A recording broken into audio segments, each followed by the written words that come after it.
They said humans were weak, soft flesh, breakable bones, no claws worth mentioning. The Galactic Council classified them as Class 7 sentients, technologically adequate, militarily irrelevant, emotionally unstable. What the Council never understood, what no species in the known universe could have predicted, was that humanity's greatest weapon wasn't hidden in their warships or buried in their genetic code. It lived in the space between a child's hand and a monster's heart. It lived in a single word that could shatter empires. This is the story of how the most feared predator in 12-star systems learned to obey a creature that couldn't even reach its knee. The Zelkaro came to Earth the way apex predators always arrive, confident, hungry, and utterly certain of their dominance. Their invasion fleet dropped from fold space above the Pacific Ocean on a Tuesday morning, 27 massive war barges that blotted out the sun across 6 time zones. Each vessel carried a full clan of Zelkaro warriors, and each warrior carried a war beast. The beasts were the real weapons. The Zelkaro were simply the ones who pointed them at prey. Commander Thexaval stood on the bridge of the lead barge, his triple-jointed legs locked in the stance of anticipated victory. Behind him, through the reinforced viewing port, his personal warbeast paced in its holding chamber, Krevnash, 14 feet of muscle, scale, and calculated violence. The creature's 6 eyes tracked movement with the patience of something that had never known failure, and its 4 arms ended in talons that could peel hull plating like fruit skin. Target analysis, Thexville clicked to his tactical officer. Multiple population centers across the primary landmasses. Defensive capabilities appear limited to chemical projectile weapons and primitive guided missiles. No shield technology detected. No energy weapons of significance. The officer's mandibles clacked with amusement. Commander, their most advanced fighters still use combustion thrust. They burn refined hydrocarbons for propulsion. Thexval felt the familiar warmth of certainty spread through his thorax. This would be easy. Perhaps too easy. The Zelkaro had conquered 17 worlds in the last 40 cycles, each one more challenging than the last. The Krovan had their crystal armadas. The Best had their planet-wide defense grid. The Torment had fought with a savagery that earned them a place in Zelkaro war songs. Humans had combustion engines and optimism. Release the first wave of warbeasts, Thexval ordered. Target military installations. Standard subjugation protocol. We claim this world by nightfall. 300 warbeasts dropped from the invasion fleet in specially designed pods. They hit Earth's atmosphere like meteors, their pods burning white-hot until the final moment when retro thrusters fired and hatches blew open. The beasts emerged over every continent, creatures of nightmare given flesh and purpose, each one trained from birth to kill on command, to hunt without mercy, to fear nothing that breathed. What happened next would be discussed in xenobiology departments for the next century, analyzed by military strategists until it became doctrine, and whispered about in bars across the galaxy like a ghost story that might actually be true. The war beasts began to hesitate. It started small.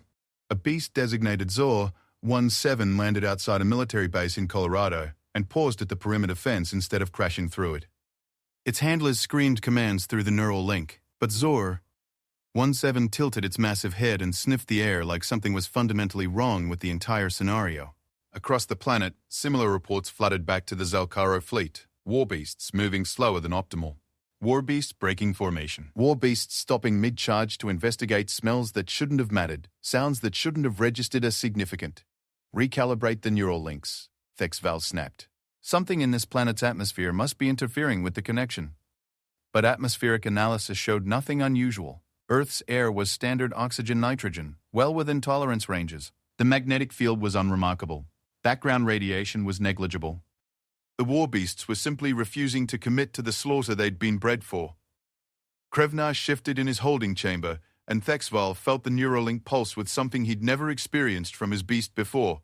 Uncertainty. No more than uncertainty. Curiosity mixed with caution, like a predator that had suddenly realized it might be walking into a trap. "What are you sensing?" Thexval muttered, more to himself than the beast. The answer came 3 minutes later when Warbeast Mach 2-3 cornered a human soldier in an alley in Tokyo. The soldier had exhausted his ammunition and stood with his back against a wall, chest heaving, waiting for death. Mach 2-3 approached with the methodical patience of something that knew its prey had nowhere to run. 4 steps away. 3 steps. 2. The soldier closed his eyes. "Hey, leave him alone!" Mach 2-3 froze, every muscle in its body locked tight. The voice had come from above, from a fire escape where a small human stood clutching a metal railing. Female. Juvenile. Approximately 9 solar cycles old based on size ratio analysis. The child jumped down to the alley floor, landing with the graceless confidence of someone too young to understand mortality. She walked straight toward Mock. 2, 3, one hand outstretched. The soldier shouted something in his language, probably a warning. The child ignored him. Mock 2, 3's handlers screamed through the Neuralink. Kill the small one, complete the objective, fulfill your purpose. The beast's muscles bunched for the strike that would end the child in one clean motion. The girl stopped 3 feet away and looked up into Mockaret 2, 3, 6 eyes. You're scared, she said. Mock 2, 3 wasn't scared. Mock 2, 3 had never been scared. Fear was a concept that had been trained out of the creature before its 3rd feeding cycle. Fear was weakness. Fear was prey. But something in the child's voice made Mock 2, 3 settle back on its haunches. The girl took another step forward. Now she was close enough to touch. Close enough that Mock 2, 3 could enter existence with a twitch of one talon. It's okay, the child whispered. You don't have to hurt anyone. Across the neural link, Mock 2, 3's handlers felt something unprecedented. The beast was listening to someone who wasn't Zelkaro, listening and considering and weighing options instead of executing commands. The girl reached up and placed her hand on Mock 2, 3's armored chest, right over where its primary heartbeat, a rhythm of confusion and something else, something the Zelkaro language had no word for because they had never needed one. Good boy, the child said. Mock 2, 3 lowered its head. The handlers severed the neural link in panic, but it was too late. The warbeast sat down in the alley, all 4 arms folding across its chest in a posture of rest, and refused to move even when the emergency override signals fired directly into its neural cortex. The soldier stared. The child smiled and scratched behind one of Mock 2, 3's auditory ridges. The beast made a sound that no Zelkaro had ever heard from their weapons before, a low, rumbling purr of contentment. This scene repeated 47 times across Earth in the first hour of invasion. 47 warbeasts encountering human children. 47 times the beast chose disobedience over duty. Chose curious small voices over the screaming of their masters. Thexval watched the reports flood his command console and felt his certainty crumble into something he'd never experienced in 17 successful conquests: doubt. Recall all warbeasts immediately, he ordered. Full retrieval. I want every single beast back in its chamber within the hour. Commander, we can still achieve subjugation with conventional weapons. Our plasma batteries alone. Did I ask for alternatives? Thexval's voice carried the edge that ended debates. Retrieve the beasts. They managed to recover 263 of the 300 deployed warbeasts. The remaining 37 refused recall commands entirely. Tracking data showed them moving away from combat zones, following human children who had somehow claimed them with nothing more than gentle hands and soft words. Krevnash watched Thexval through the holding chamber's transparent barrier, and the commander felt his beast's question through their link as clearly as if it had been spoken. Why are we here? It was the wrong question for a weapon to ask. The Zelkaro fleet held position in high orbit while Thexval convened an emergency session with the clan leaders. 17 faces appeared on holographic displays around the war room. 17 commanders who had conquered worlds and broken civilizations. The humans have some form of psychic control, suggested Vekthar, commander of the second barge, a latent ability that affects neural patterns. We should withdraw and return with psychic shielding. Our scans show no psychic emissions, countered Reshka. This is something else, something we don't have classification for. They're manipulating our beasts through chemical signals, offered another commander. Pheromones or airborne compounds that trigger docility responses. Thexval had listened to 6 more theories before he silenced them all with a raised foreclaw. We're missing the obvious, he said quietly. Our warbeasts are predators, apex hunters. We've spent generations breeding and training them to kill without hesitation. Yes, Vekthar said impatiently. That's precisely why this human interference is so... But what do all apex predators have in common? Thexval interrupted. Throughout every ecosystem we've studied, every world we've conquered, what is the one universal trait of dominant hunters? The holographic faces stared back at him in confused silence. They protect their young, Thexval said, and they recognize the young of other species as fundamentally non-threatening.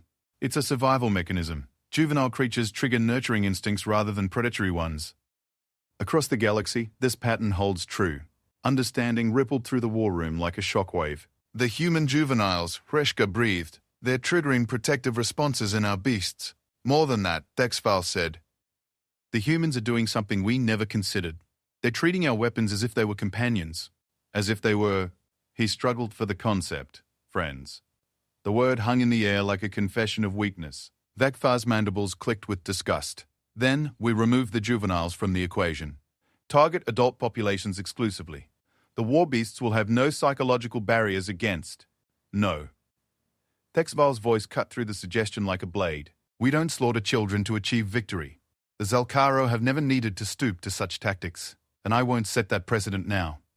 Then what do you propose? Vekthar challenged. We've deployed our primary weapons and they've been neutralized by small humans with soft words. Do we simply abandon this conquest, return to the council and report failure because we couldn't overcome creatures that barely reach our thorax in height?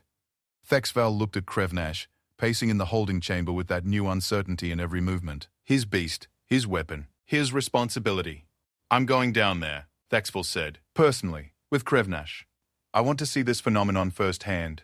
Commander, I'm going, Thexval repeated. And I'm going to understand what we're actually dealing with before we make any further strategic decisions, because right now, we don't even know what we're fighting. The council dissolved into arguments and protests, but Thexval had already made his decision. Sometimes you had to see the battlefield yourself to understand why you were losing. He just didn't know yet that he'd already lost. The landing pod touched down in a residential area outside what humans called Seattle. Thexval had chosen the location deliberately, far from military installations, deep in civilian territory where he could observe human behavior without the complications of armed resistance. Krevnash emerged from the pod first, moving with the controlled wariness of a predator in unfamiliar territory. The beast's 6 eyes scanned the quiet street, the houses with their strange peaked roofs, the wheeled vehicles sitting dormant in designated spaces. Morning light filtered through clouds that smelled of moisture and growing things. Thexval followed his beast down the ramp, his armor sealed and weapons ready but not raised. This was observation, not combat. They stood in the middle of the street for 30 seconds before the humans began to react. Doors opened. Faces appeared in windows. Thexval expected panic, screaming, the chaos of prey confronted with predators. Instead, he heard a voice from his left. Mom, look, it's like the ones on the news. A human child, male, approximately 7 cycles old, ran down the steps of a nearby house before his parent could stop him. The adult human shouted something, fear evident in her tone, but the child had already covered half the distance to Krevnash. The beast lowered into a defensive crouch, and Thexval felt the neural link pulse with conflicting commands. Threat assessment, target acquisition, protect the commander, but also curiosity. That same damned curiosity that had infected every war beast that had encountered these small humans. The child slowed as he approached, some survival instinct finally kicking in, but he didn't retreat. He stood 5 feet from Krevnash and tilted his head with the fearless analysis of the very young. You're really big, the child observed. Are you a good guy or a bad guy? Krevnash tilted its head in mirror of the child's gesture. Because on TV they said you were here to hurt people, the child continued. But you don't look mean. You look confused. Thexval felt the neural link stutter. The child had identified Krevnash's emotional state with more accuracy than most Zelkaro handlers could manage. The adult human had reached the child now, hands grabbing the small shoulders to pull him back. Ethan, get away from that thing right now. But Mom, now. The child allowed himself to be dragged backward, but his eyes never left Krevnash. The beast watched him go with what Thexval could only describe as disappointment. More humans emerged from their dwellings now, some clutching weapons, those primitive projectile devices, others simply watching with the wary tension of prey, trying to decide between flight and fight. An elderly human male approached from the right, moving with the careful dignity of advanced age. He held no weapons. His hands were empty and raised in what Thexval recognized as a universal gesture of non-aggression. I'm guessing you're in charge, the old human said, looking at Thexval. You're wearing the fancy armor, and you've got the biggest, whatever that is. He nodded toward Krevnash. Thexval activated his translator unit. I am Commander Thexval of the Zelkaro First Fleet. This is my war beast, Krevnash. War beast, the old human repeated. That's what you call it. We'd probably call it a pet or a companion. Maybe a friend, if it was in a better mood. It is not a pet. It is a weapon. Bred for combat. Trained for conquest. The old human studied Krevnash with the assessing eye of someone who had seen much in his long life. Maybe that's what you made it to be. Doesn't mean that's what it wants to be. Creatures don't have wants, Thexval said. They have instincts and conditioning. Tell that to my dog, the old human said. Spent 8 years training him to be a guard dog. Know what he does when someone tries to break in? He brings them his favorite toy and hopes they'll play fetch. Despite himself, despite the situation, despite everything he knew about proper military protocol, Thexval felt something in his thorax that might have been amusement.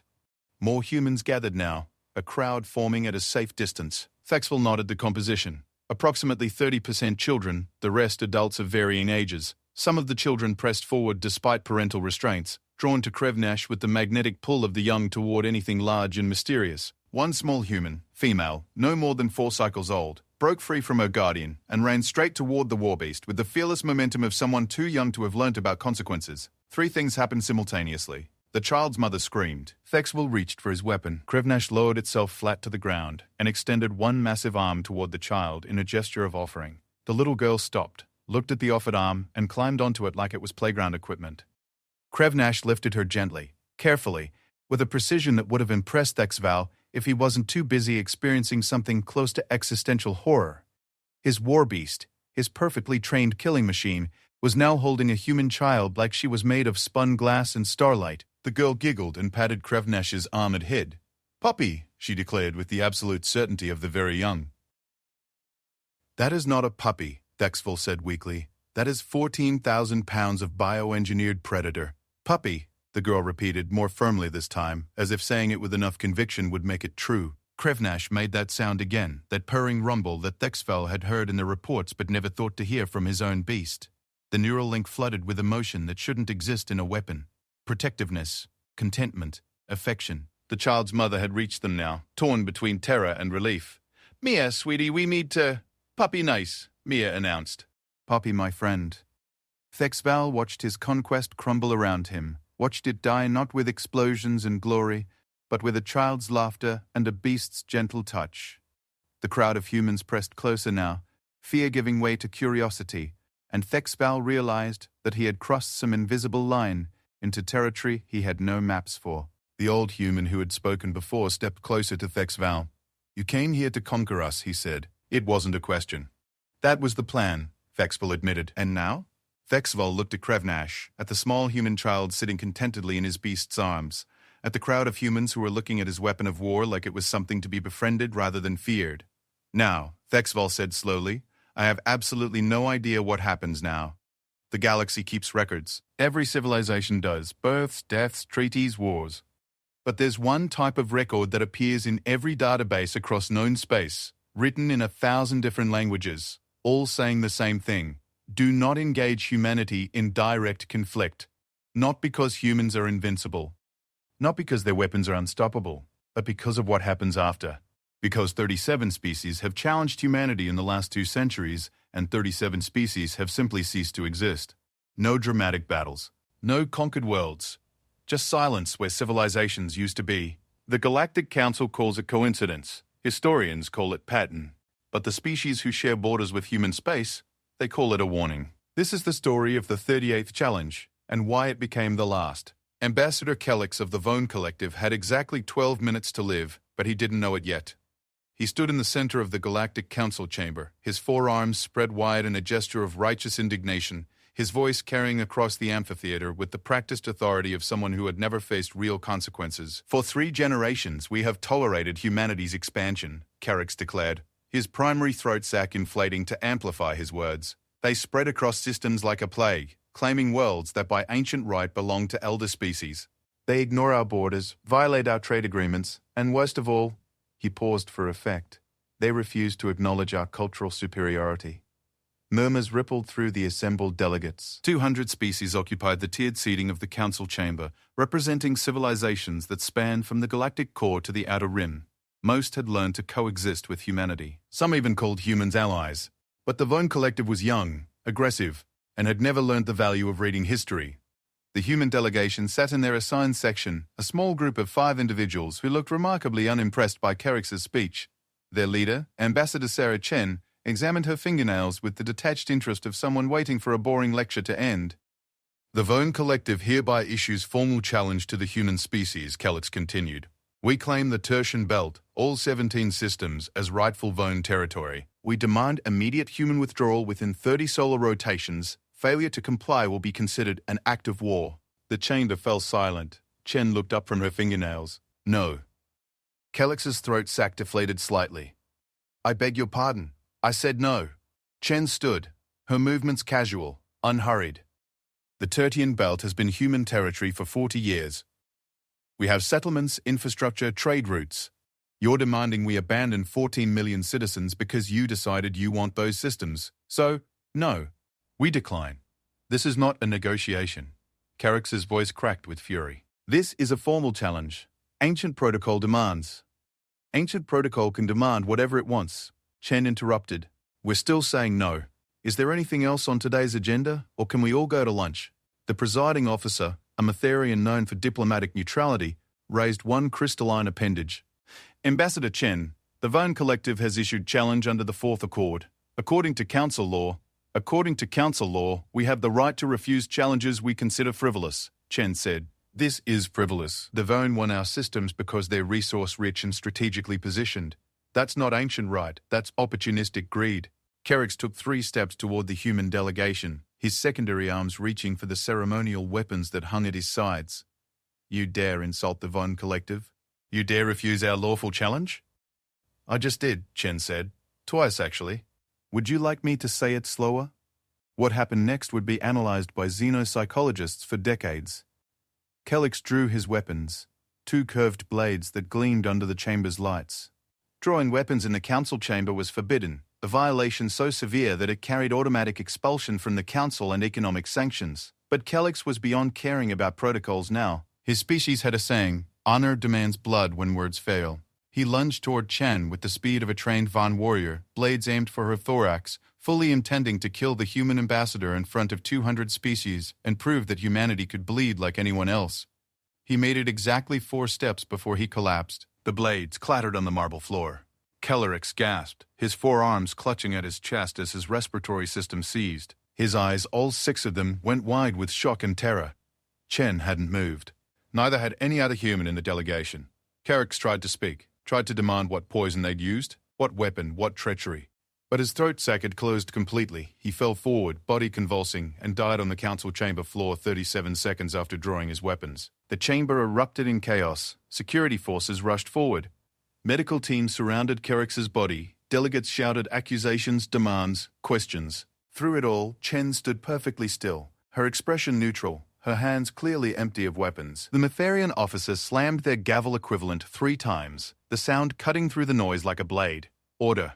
I will have order. The chaos subsided into tense silence. Ambassador Chen, the officer said carefully, can you explain what just occurred? Ambassador Kellix appears to have suffered some form of medical emergency, Chen said. I'm not a doctor, but it looked like cardiac arrest, or whatever the Vone equivalent is. He was perfectly healthy 30 seconds ago, someone shouted from the Vone delegation section. This was an attack. An attack using what? Chen spread her hands.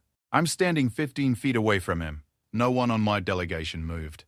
We have no weapons. Council sensors would have detected any energy discharge, any projectile, any chemical agent. The Matharian officer consulted with their security chief, a whispered conversation that took exactly 90 seconds. When they returned their attention to the chamber, their crystalline face was troubled. Sensors detect no evidence of any weapon deployment, the officer announced. No energy signatures, no foreign substances in the air, no projectiles. As far as our technology can determine, Ambassador Kellix died of natural causes. Natural causes? The Vone delegation was on their feet now, all 17 of them. He was 30 cycles old, prime of his life, and he dies the moment he challenges humanity? This is murder. Chen's expression didn't change. The Vone Collective has my condolences on your loss. I'm sure the medical examination will provide answers. But the medical examination provided nothing. Carrick's body showed all the signs of catastrophic system failure, but no cause, no poison, no disease, no injury. Every organ had simply stopped functioning at the same moment, as if someone had flipped a switch and turned off his biology. The Vone delegation withdrew from the council that same day, carrying Kellix's body and promising retribution. 3 days later, the Vone Collective issued a formal declaration of war against humanity. 2 weeks after that, the first Vone attack fleet assembled at the edge of the Tertian Belt.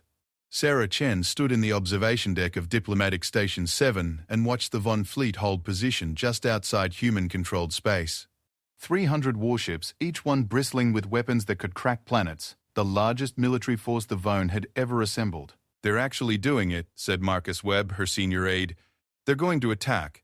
They believe they have to, Chen said. Kellex died, they think we killed him, and their honor code demands response. Classic escalation pattern. Did we kill him? Chen turned to look at Webb. He'd been her aide for 6 years, had survived 4 diplomatic crises and 2 attempted assassinations. He'd earned the right to ask direct questions. Do you really want to know the answer to that? Chen asked. Webb considered this for a long moment. No, he finally said. No, I don't think I do. Smart man. They watched the Vone fleet in silence for a while. Chen could see the smaller craft moving between the capital ships, the running lights marking supply transfers and personnel movements. The Vone were preparing for a prolonged campaign, which meant they expected human resistance. They had no idea what was actually coming. The Council is demanding we negotiate, Webb said. Half the member species are threatening sanctions if we don't accept mediation. Let them threaten, Chen said. The Vone declared war. We didn't choose this, Os, but we could end it. One concession, maybe give them 2 or 3 systems in the Tertian belt, and they'd call it a victory. And then the next species would see that humanity backs down when threatened, Chen said. And then we'd be fighting a new war every 6 months. No, the Vone made their choice. So what happens now? Chen checked her timepiece. Now we wait. The Vone fleet will cross into the Tertian belt in approximately 4 hours. They'll target our colony on Tertian Prime, try to take it quickly to demonstrate their strength. And we defend it? We don't have to. Webb frowned. I don't understand. You will, Chen said. In about 4 hours and 20 minutes. The Vone fleet crossed into human territory at exactly 0400 station time. Admiral Greth, commander of the invasion force, stood on the bridge of the flagship Vengeance of Honor and watched the tactical display as his ships penetrated deeper into the Tertian belt. No resistance, no human ships rising to meet them, no defense platforms activating, just empty space and distant colonies that seemed completely unaware of the military force bearing down on them. This is too easy, said his tactical officer. The humans must know we're here. Why aren't they responding? Because they're weak, Greth said, though he didn't quite believe it. They've grown soft in their prosperity. They thought words would protect them. Sir, we're receiving a transmission from Tertian Prime. It's on all frequencies repeating loop. Play it. A human voice filled the bridge, female, calm, speaking in perfect Vone language. To the Vone Collective Fleet, this is Governor Martinez of Tertian Prime. We are aware of your approach and your declared intentions. I am authorized to inform you that you are making a mistake. You have one opportunity to withdraw. If you proceed with hostile action, the consequences will be absolute. This is your only warning. Greth's secondary mouth opened in what the Vone considered a smile. Consequences. They threaten us with consequences. Communications, send response. The Vone Collective does not negotiate with cowards. We are coming. The fleet accelerated toward Tertian Prime. They made it exactly 17 minutes before the ship started dying. It began with the Righteous Fury, a cruiser on the fleet's outer edge. The ship's commander was conducting a routine systems check when every screen on his bridge went dark. Emergency lighting kicked in, then failed. Backup systems engaged, then died. Within 30 seconds, the Righteous Fury was a dead hulk floating in space, all power gone, life support offline, crew trapped in corridors that were rapidly running out of air. While Admiral Greth was still trying to understand what had happened to the Righteous Fury, 6 more ships went dark, then 12, then 37. Evasive maneuvers, Greth shouted. All ships scatter. We're under attack. Sir, sensors detect no weapons fire, no missiles, no energy beams, nothing. The ships are just stopping.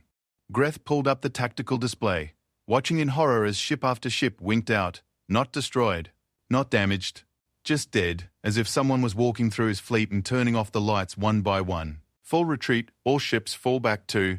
The bridge lights died. Greth felt his command chair lose power beneath him, felt the comfortable hum of the ship's engines fade to nothing. Emergency protocols should have engaged. Backup systems should have activated, but there was only darkness and silence. Through the viewport, Greth could see other ships going dark, their running lights dying, their engines shutting down. 300 warships, the pride of the Vone Collective, reduced to floating coffins in a matter of minutes. The last thing Greth heard before his communicator died was Governor Martinez's voice, still broadcasting on that repeating loop. This is your only warning. Then the silence was absolute. Chen received the report 6 hours later. The Vone fleet had been completely disabled. No casualties reported yet, since the ship's emergency oxygen supplies would last another 48 hours, but every single vessel was dead in space. Human recovery ships were already en route to evacuate the Vone crews before their air ran out. How? Webb asked. How do we do it? Chen poured herself a cup of coffee, took a sip, and considered how much to tell him. The Von make good ships, she finally said. Very good ships, actually. But like most species, they rely heavily on integrated computer systems. Navigation, weapons, life support, everything connected to a central network for efficiency. And we hacked their network? We didn't need to hack anything, Chen said. The Von use Kellrian processors in their ships, standard across most of the galaxy. Very reliable, very powerful. Humanity helped Kellria develop those processors 40 years ago.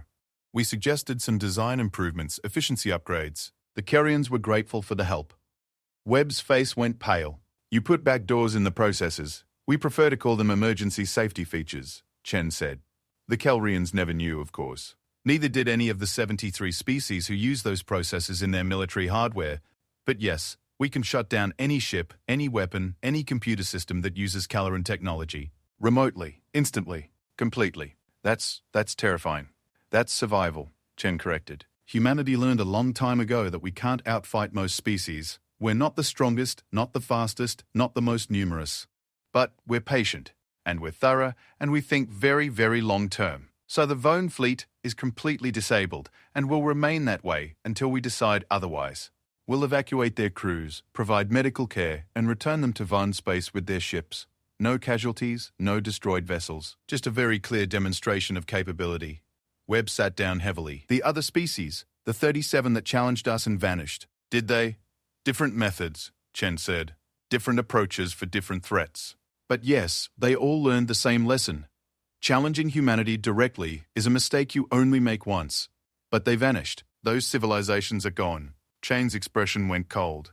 They made their choices. Some accepted defeat and withdrew peacefully. Others kept pushing, kept attacking, kept trying to prove they could beat us. Those are the ones that vanished. Not because we destroyed them, but because we removed our protection. Protection? The galaxy is dangerous, Marcus. There are things out there that make the Von look like children playing with toys. Humanity has been fighting those things for 2 centuries, keeping them at bay, protecting the younger species from threats they don't even know exist. But when a species attacks us, when they make it clear they consider us enemies, we stop protecting them, and nature takes its course. Webb looked like he wanted to ask more questions, but something in Chen's expression stopped him. The Von Collective has a choice now, Chen continued. They can accept what happened, make peace, and join the community of species that coexist with humanity. Or they can keep fighting, keep pushing, keep trying to prove they're stronger than us. And if they choose to keep fighting, Chen finished her coffee. Then in a few years, someone will ask whatever happened to the Von Collective, and there won't be a good answer. Just another civilization that challenged humanity and vanished. On the Von homeworld of Kellix Prime, named for the very ambassador who had started this war, the Council of Clans met in emergency session. Reports from the disabled fleet had finally reached home through secondary channels, and what they described seemed impossible. 300 ships, clan leader Vexus said, his voice hollow with disbelief. Our entire first fleet, disabled in minutes without a shot fired. The humans claim it was a defensive action, another clan leader said. They're offering to return our crews and our ships if we agree to cease hostilities, and accept their demands for the Tertian belt, Vexus added bitterly. Surrender our claim, acknowledge their territory, and withdraw our challenge. What choice do we have? A younger clan leader asked. They've demonstrated they can shut down our entire military with the press of a button.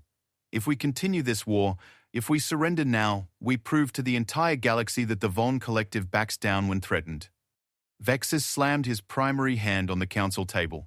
Our honor demands we survive, the younger clan leader interrupted. I've been reading the histories, the archives from the Galactic Council. Do you know how many species have challenged humanity in the last 200 years? I don't care about 37, the younger leader continued. 37 species issued formal challenges to humanity.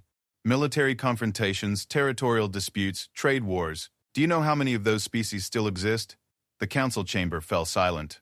0, the younger leader said quietly. Every single species that challenged humanity is gone. Not conquered, not subjugated. Just gone. Their worlds are empty. Their colonies are abandoned. Their civilizations have ceased to exist. Coincidence, Vexus said, but his voice lacked conviction. 37 coincidences? 37 species that all mysteriously vanished after challenging the same opponent? The younger leader activated a holographic display showing a map of known space. Look at this. Every single vanished civilization was located near human territory. Every single one issued formal challenge before disappearing, and every single one ignored warnings to stand down. What are you saying? I'm saying humanity doesn't conquer. They don't invade. They don't need to. They just remove whatever is protecting us from the real threats out there, and those threats do the rest. That's speculation. Another clan leader said, "We have no proof. We have 37 empty civilizations as proof." The younger leader's voice cracked with frustration.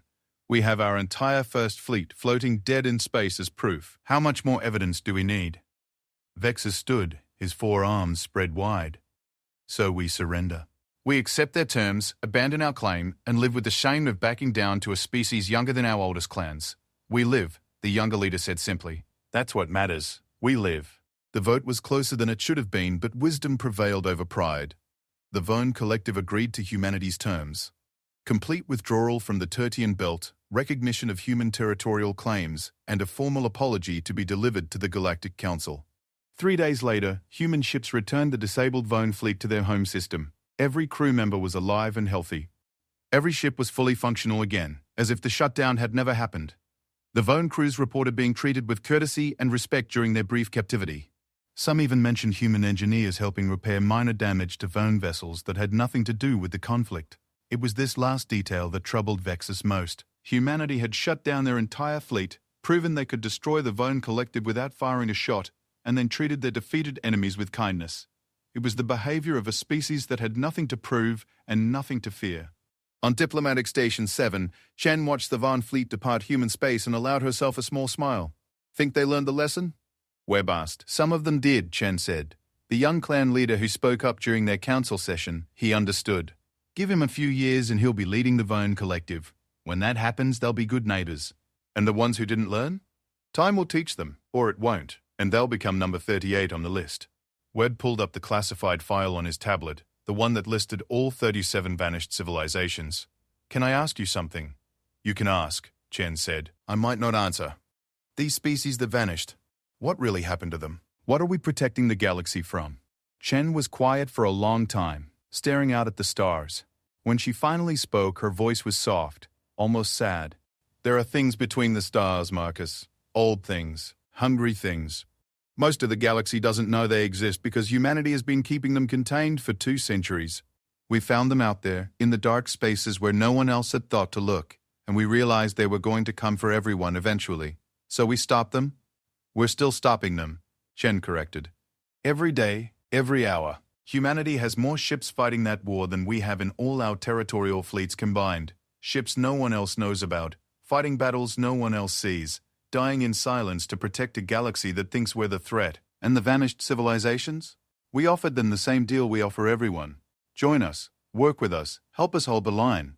Most species accept, but some, like those 37, decided they'd rather fight us than trust us. So we stopped protecting them specifically, pulled our ships from their sectors. Let the darkness find them. That's horrible, cruel, necessary?" Chen turned to face him. "All of the above, probably. But humanity learned a long time ago that we can't save everyone. We can only save those who want to be saved. The ones who attack us, who waste our resources on pointless conflicts, who demand we prove ourselves over and over, we don't have time for them anymore. The real war is too important." Webb looked at the star map at all the empty spaces where civilizations used to be. "Does the Council know about the things you're fighting?" "Some of them suspect. Most prefer not to ask questions they don't want answered." Chen closed the file on her screen. "The Vaughn will join us eventually. They're aggressive, but they're not stupid. Once they understand what's really at stake, they'll fall in line. And if they don't?" Chen's smile didn't reach her eyes. "Then they'll vanish, and in 100 years, some young species will look at the records and wonder whatever happened to the Vone Collective. And the answer will be the same answer it always is. They challenged humanity and learned why that's a mistake you only make once." The stars burned in the viewport, cold and distant and full of secrets that most species would never know. Humanity had chosen to bear that burden alone, to fight the war that everyone else was too afraid to acknowledge. And if that meant occasionally letting a civilization fall to prove a point, if it meant being seen as the dangerous ones, the unpredictable ones, the species you didn't challenge, well, Chen thought, someone had to do the job. Someone had to stand between the light and the darkness, and humanity had proven, 37 times over, that they were willing to pay the price, even if that price was counted in vanished civilizations and uncomfortable questions that could never be fully answered. The Vone would make 38, or they would make peace. Either way, the message would be clear. Anyone who dared challenge humanity vanished. It was a lie, of course, but it was a useful lie, and in the cold mathematics of survival, useful lies were sometimes all that kept the galaxy from tearing itself apart. The assembly crossed the line. Humanity snapped. HFY Sci-Fi Story.